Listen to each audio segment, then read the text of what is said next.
اور اب خبر بین الاقوامی دنیا سے۔ سابق امریکی صدر جو بائیڈن نے امریکی صدر ٹرمپ اور ان کی انتظامیہ کو تنقید کا نشانہ بنایا ہے۔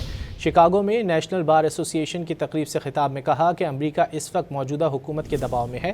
کچھ قانون ساز بھی اصولوں پر ڈٹے رہنے کے بجائے حکومت کے آگے گھٹنے ٹیک رہے ہیں، حتیٰ کہ امریکہ کے چند بڑے اخبارات بھی دباؤ کا شکار ہو چکے ہیں۔ جو بائیڈن نے شرکاء پر آئین کی پاسداری اور انصاف کے لیے جدوجہد جاری رکھنے پر زور دیا۔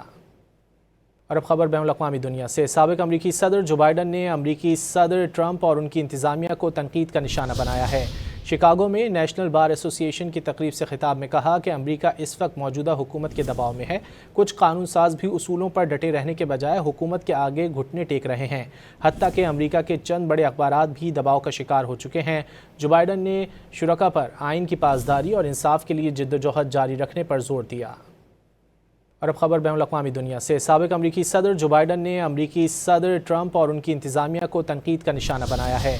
شکاگو میں نیشنل بار ایسوسی ایشن کی تقریب سے خطاب میں کہا کہ امریکہ اس وقت موجودہ حکومت کے دباؤ میں ہے۔ کچھ قانون ساز بھی اصولوں پر ڈٹے رہنے کے بجائے حکومت کے آگے گھٹنے ٹیک رہے ہیں، حتیٰ کہ امریکہ کے چند بڑے اخبارات بھی دباؤ کا شکار ہو چکے ہیں۔ جو بائیڈن نے شرکاء پر آئین کی پاسداری اور انصاف کے لیے جدوجہد جاری رکھنے پر زور دیا۔